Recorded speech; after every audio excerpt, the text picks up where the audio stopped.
From Washington, this is VOA News.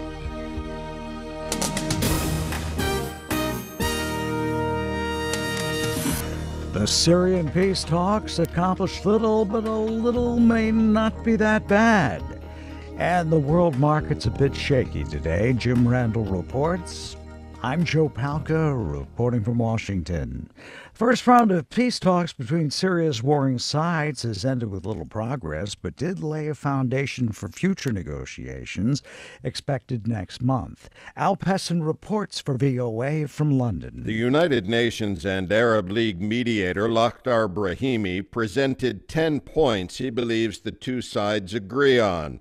But he acknowledged the list did not amount to much, mainly consisting of general statements about the need to negotiate a solution, ease the suffering of the Syrian people, and build a country with respect for democracy and human rights. Progress is very slow indeed, but the sides have engaged in an acceptable manner. The two sides could not even reach agreement on humanitarian issues, but Brahimi said that during 8 days of difficult meetings, the government and opposition delegations got used to sitting in the same room, something it was not initially clear whether they would do at all. Pessin, VOA News, London. Mr. Brahimi announced the next round of negotiations would probably begin February 10th, pending agreement from the Syrian government. United States Secretary of State John Kerry says Syria is not meeting its international obligations to destroy its chemical weapons under a deal brokered by the United States and Russia. Scott Stearns was with the Secretary and filed this report from Munich. A month past the deadline to remove Syria's most dangerous chemical weapons, Kerry says the United States is deeply concerned by Syrian President Bashar al-Assad's failure to meet the timetable. Mr. Assad agreed to the schedule with the Organization for the Prohibition of Chemical Weapons, or OPCW. Now, Bashar al-Assad is not, in our judgment, fully in compliance because of the timing and the delays that have taken place, contrary to the OPCW's judgment that this could move faster.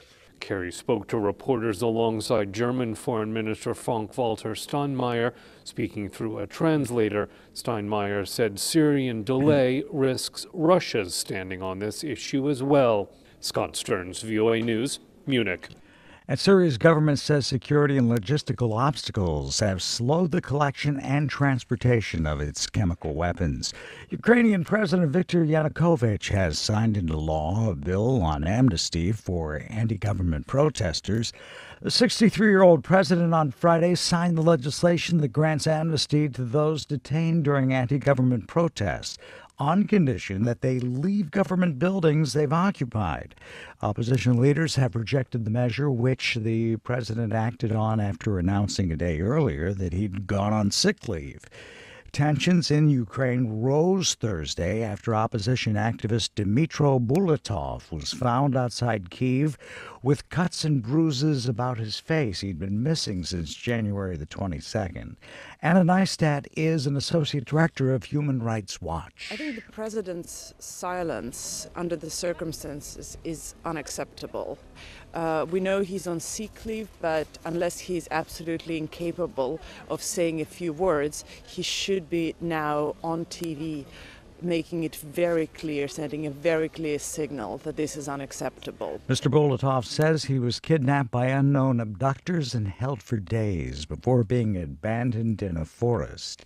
Stock indexes tumbled in the U.S. and Europe today as investors worried about the faltering fortunes of emerging market countries across the globe. Jim Randle has more for VOA. The U.S. Central Bank has cut back economic stimulus efforts, which will push some U.S. interest rates higher. The change prompted investors to move money from emerging markets to the United States in search of better returns, contributing to some stock and currency market turmoil. William Klein, a scholar at the Peterson Institute for International Economics, says the worst is probably over. Markets tend to front load the adjustment because they're anticipating what's going to happen down the road. And much of the impact of higher U.S. interest rates, I think we've already seen.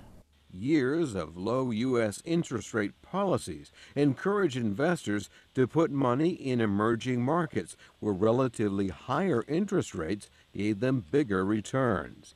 Jim Randle, VOA News, Washington. Markets dropped off today in New York, Frankfurt, Paris, and London, a broad stock sell-off, the latest of several market retreats during the month of January.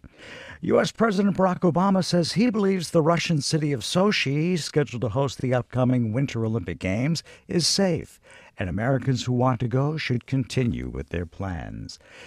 This is Joe Palca from the VOA News Center in Washington.